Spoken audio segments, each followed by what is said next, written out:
I wish to extend my gratitude to the African Union Commission for prioritizing this theme of the year, and I would like to use this opportunity to congratulate the African Union Chairperson, His Excellency Musa Faki Mohamed, for his exemplary leadership throughout his tenure. We thank you very much. I also salute the heads of state and government who have committed to launching the 2025 theme in their respective countries, demonstrating their collective resolve to secure justice for Africa and its diaspora. Excellencies, distinguished delegates, we cannot contest the fact that the transatlantic slave trade and colonial exploitation robbed Africa of its people, resources, and dignity, and left behind inequalities that persist in global financial systems, trade structures, and governance institutions till this day. The extraction of Africa's resources without corresponding development, the undervaluation of the African economies in global credit assessments, and the systemic barriers to trade and investment are indeed contemporary manifestations of the historical injustices. It is therefore crucial that these beyond financial compensation must be addressed as part of our conversation on reparative justice.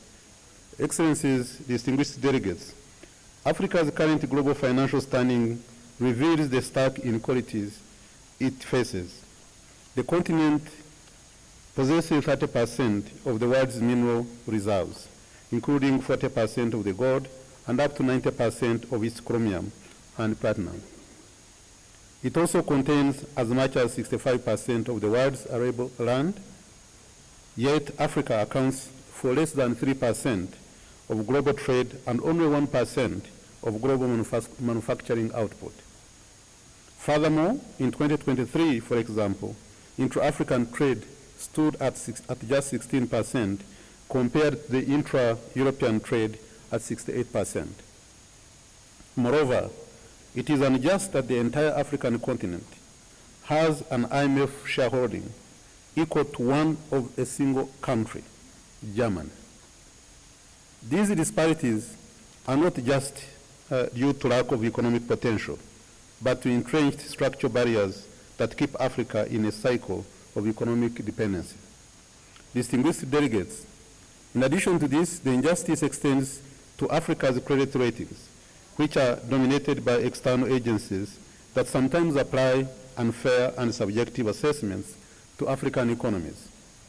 As we speak, only 2 countries, Botswana and Mauritius, hold investment-grade ratings, while others, despite sound economic fundamentals, are burdened with high-risk levels. This situation inflames borrowing costs, stifles investment, and keeps African economies locked in debt cycles. Added to these economic disparities is the fact that although Africa contributed the least to climate change, it is suffering the most from its effects. Currently, climate change is costing Africa up to 5% of GDP. Yet, of the $10 trillion invested in globally in clean energy between 2015 and 2022, Africa received only 2%. However, this must change. Africa cannot build prosperity on a foundation designed to constrain its growth. To translate this call for justice into tangible outcomes, I propose 5 key areas of focus. First, the current global financial architecture is outdated, inequitable, and unjust, and must be reformed to be fit for purpose. We must advocate for debt restructuring that allows African nations to invest in their people and development instead of paying exorbitant interest rates. A just world requires governance reforms in international financial institutions to ensure that Africa has a strong voice in shaping global economic policies. Also, it is imperative to establish an African-led credit rating agency to ensure fair assessments reflect Africa's true economic realities rather than outdated risk perceptions. Second, the African Continental Free Trade Area is a game changer. With a market of 1.5 billion people and a combined GDP of over $3 trillion, it presents unparalleled opportunity to boost industrialization and trade within the continent. It is therefore essential to fully harness the CFTA's potential to accelerate investments in infrastructure and manufacturing to reduce dependency on external markets. It is also paramount that we develop regional value chains to ensure that Africa produces and processes its own raw materials and creates jobs and industries that benefit Africans. Third, we must prioritize in-continent value addition on Africa's vast mineral wealth. For centuries, Africa's wealth has fueled the prosperity of others while its own people remain impoverished. This must end. Africa's resources must benefit Africans first, rather than being exported in raw form and re-imported at a very high cost. True reparative justice means that Africa's resources must work for Africa. Fourth, we must recognize that Africa's strength extends beyond its borders.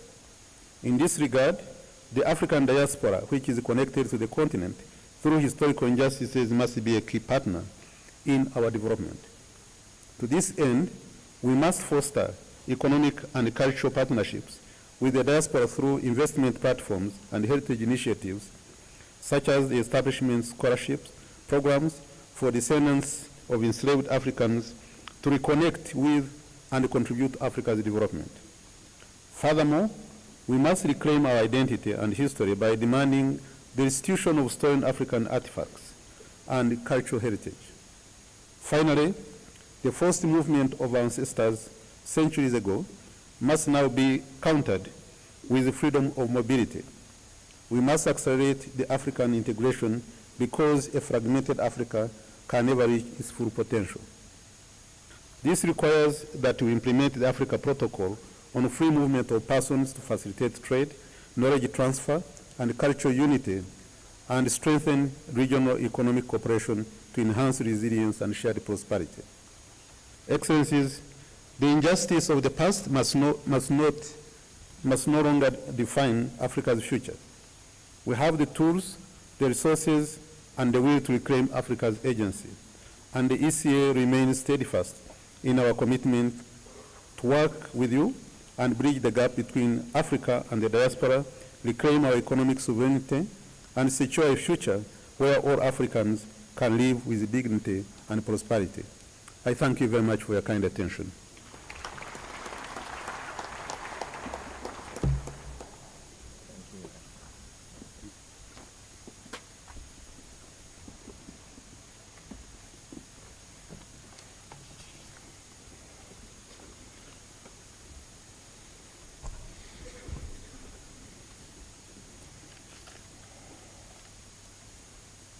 Thank you, Your Excellency, for your commitment towards promoting economic and social development in Africa. It is now my distinct honor to invite His Excellency, Dr. Mohammed Salim Weld Marzouk, Minister of Foreign Affairs, African Cooperation and Mauritanians Abroad, Chairperson of the African Union Executive Council, to deliver his statement. Your Excellency.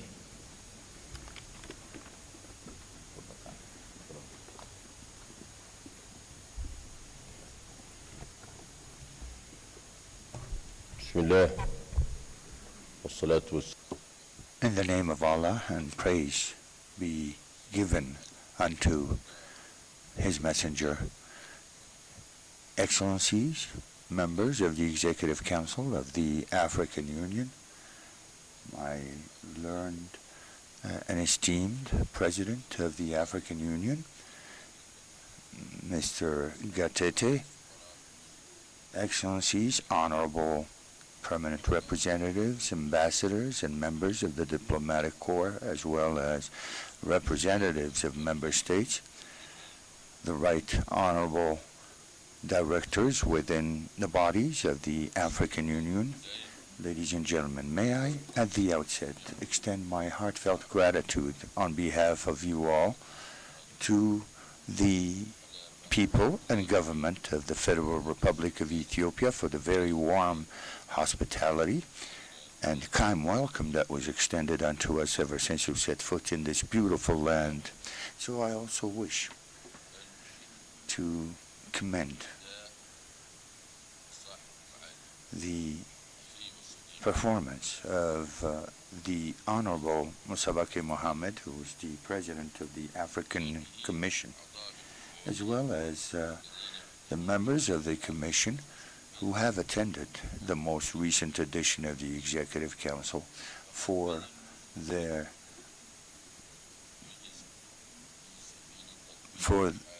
excellent execution of the mandate as conferred by our union, which should actually turn into an instrument to serve the ambitions and aspirations of our continent in a spirit of complementarity and prosperity. So, Your Excellencies, ladies and gentlemen, today we convene after 1 year since I was given the mandate to chair this council, as we are now about to give the gavel to brotherly Angola, so as for it to continue to serve the interests of our dear continent. At the time you would actually assume the presidency of the Executive Council for a year ago, the world was already extended or exposed to a crisis. The war in Ukraine, the unspeakable war in Gaza, as well as the conflicts and strife that our continent suffers from. Our world was actually fractured and is shaken in its own fundamentals ever since the consensus reached in 1945. There are 3 riptides that destroy and deconstruct our environment every day. As you do have Professor Salameh, Qassam Salameh, who actually spoke of resorting to force, not because one respects those principles, but simply they are being jeopardized. And the second type of riptide that we have, we have questions with regard to the functioning of the Peace and Security Council, which is actually supposed to ensure and guarantee the fundamentals for peace, and even through the charter of the Union. I would say that this is not a recent development, but it dates back actually to the early 2000, early in the beginning of this millennium. And as my country has witnessed, we can see actually that this year was the year of many challenges that brought about aspiration and hopes. And we have had many achievements, constructive achievements. And throughout this year, we, with great resolve, made sure that the voice of Africa be heard in international fora, and to strengthen our global partnership, and also our commitment to reform our union. We convened an extraordinary meeting of our Executive Council in March of last year, where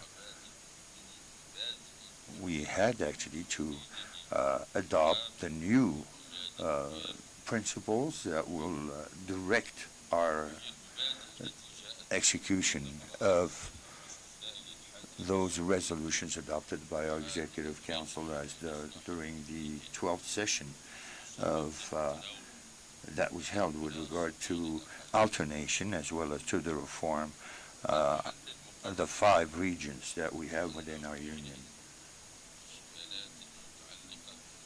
At the time, resolutions were made with regard to the execution of this mandate, as well as defining the positions, and also conduct elections on the basis of regional of our regions with regard to the position of chair and vice chair, and also for representatives and delegates to be appointed.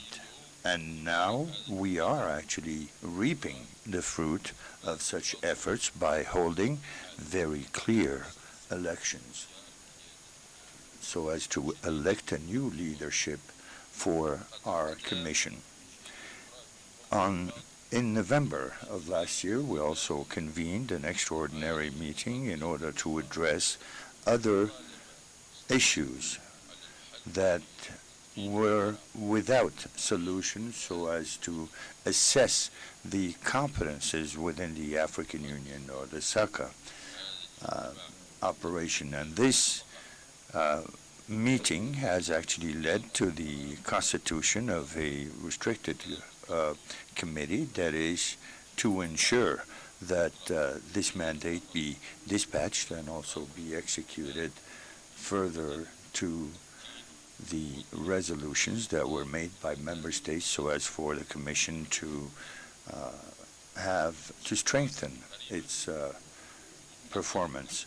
Very soon you will be given a report once the committee actually puts the finishing touches on this document. So, ladies and gentlemen, the activity of our Executive Council was very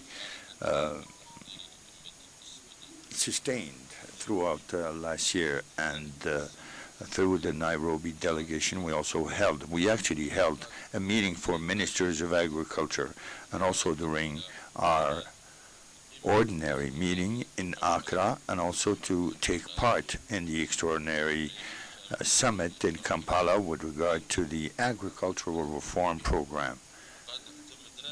And we did, throughout these meetings, adopt a series of resolutions in order to ensure food security and also to build agricultural capacity and reduce the impact of famine or hunger in Africa in the present or in the future.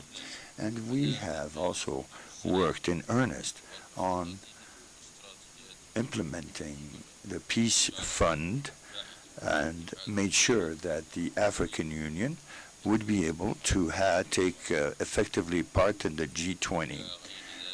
And there are also a series of other important resolutions that were made in various areas that should serve our union in line with Agenda 2063.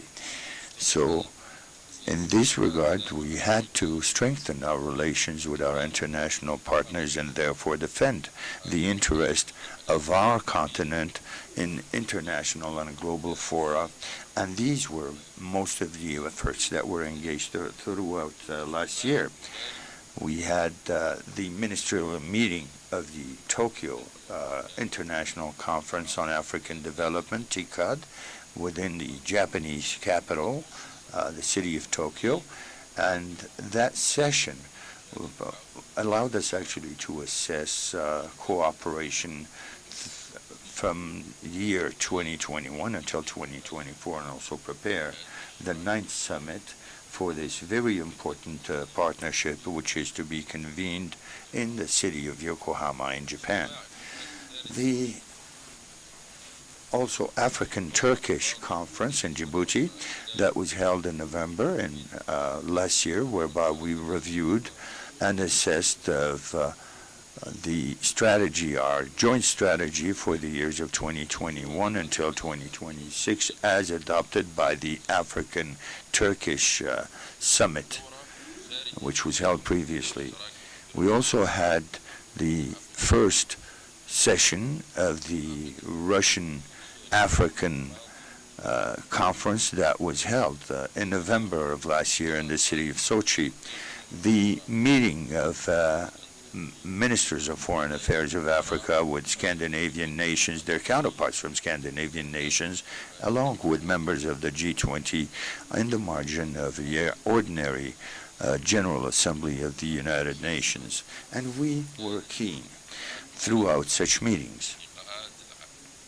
And numerous conferences that were held at various levels. We were keen on strengthening and building our relations with our development partners so as to, for the continent to greatly benefit from such partnerships.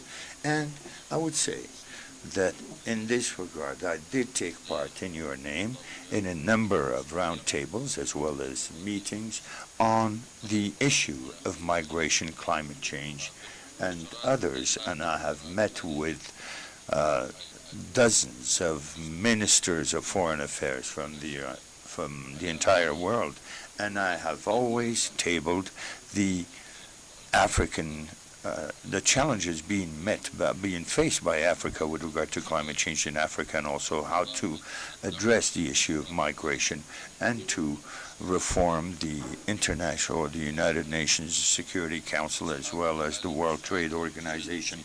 Ladies and gentlemen, Excellencies, we have during this period made very important strides in our effort to strengthen our African Union through resolutions that would be serving the interest of our peoples and achieve security and development in all areas. Today we are assuming a major responsibility so as to continue down this path and also to work on strengthening the principles of cooperation and complementarity, which actually represents the essence of our aspirations, and consistent with these, we have actually convened today's session, and which will be also where we will see very important elections. And in this regard, I would invite you all to please ensure that the elections are held in with a spirit of African cooperation and brotherhood. And we would like also for these resolutions to make this organization a platform for cooperation and mutual assistance, and also to achieve the aspirations and ambitions of our African peoples in terms of union and also in prosperity. I wish to close my statement by insisting on some elements that were inspired by my modest experience within this council. We, in the beginning of our statement, we actually spoke to global evolution, which is actually quite concerning and full of uncertainty, but at the same time it does actually invite us to choose the best for us and to continue make efforts in this regard. So we should learn from the current uncertainty a lesson that should be a permanent concern for us. The only alternative we have is to strengthen our organization, our continental organization, which should be the only place where we should have the blossoming of all our projects, be they political or otherwise. There is a new polarity being developed, and it should be actually quite efficient. However, there is little room for fragmentation and atomization. So we today, as tomorrow, we are demanded to show greater integration and solidarity and mutual responsibility. This is the temple of our strength. This very room, regardless of the scenario, the only useful organization for us is the African Union.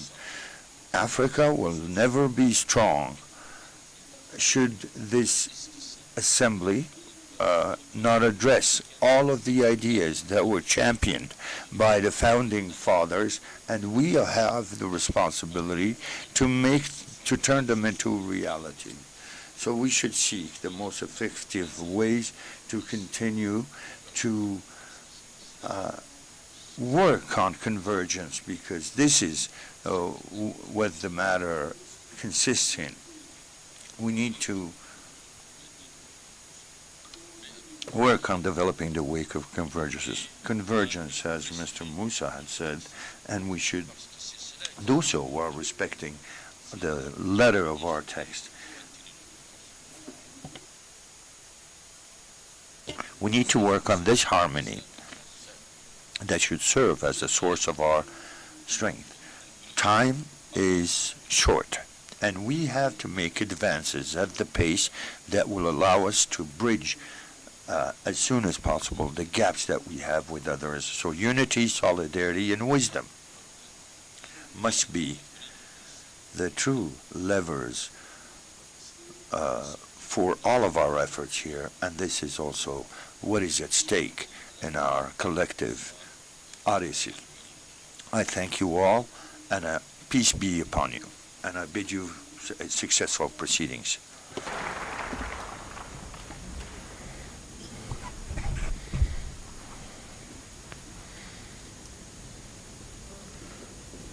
شكرا معالي. Thank you, Minister, President of the Executive Council of the African Union, for this statement.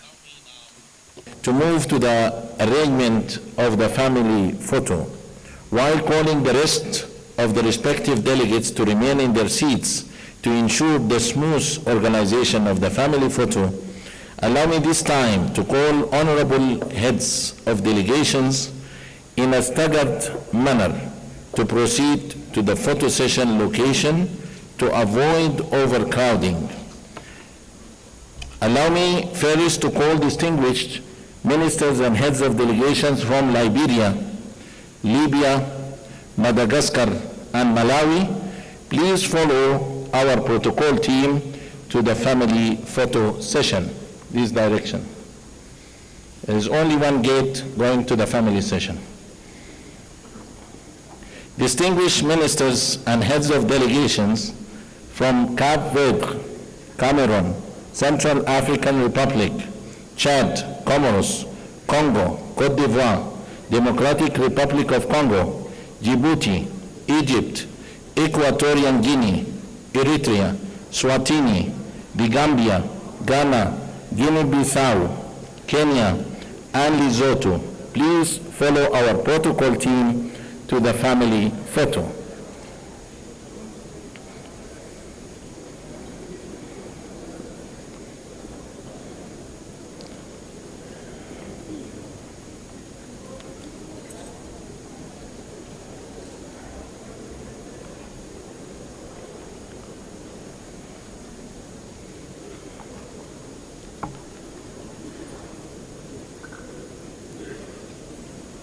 The gate is behind here, this direction, please.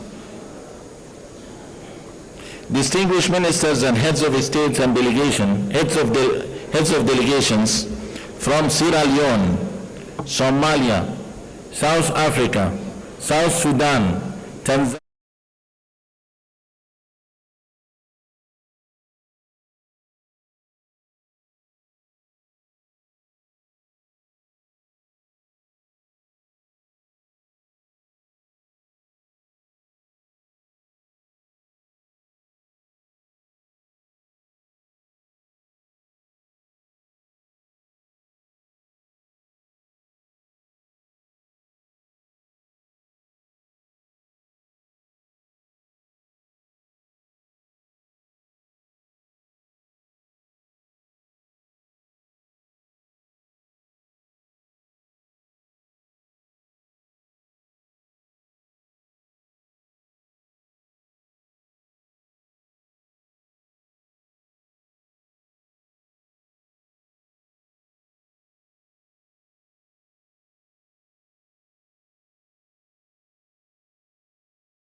African Union commissioners, please kindly follow our protocol team to the photo session location, please.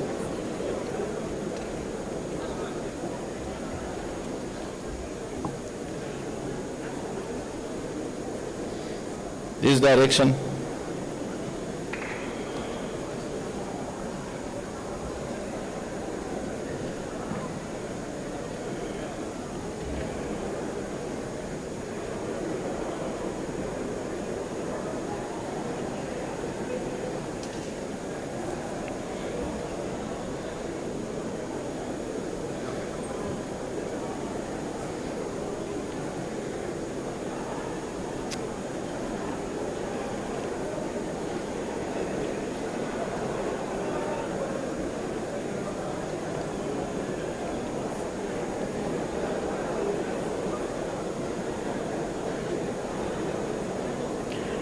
And then allow me now to invite the high podium to the family photo.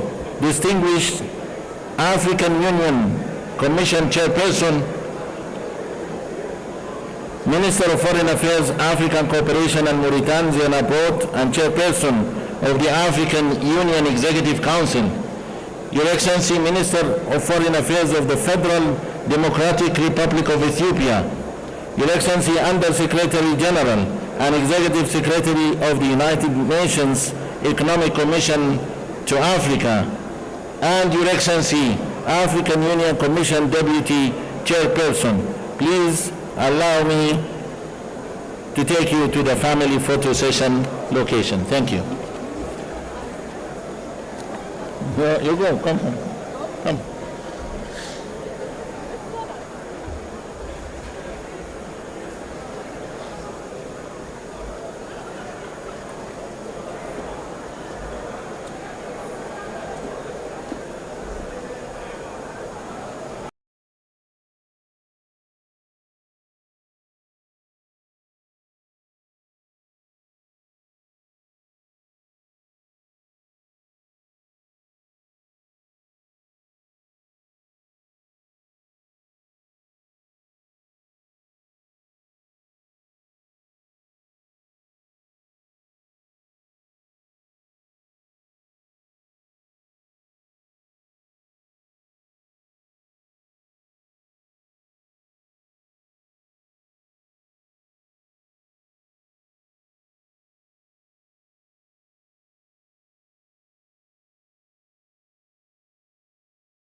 aina ya viongozi wa serikali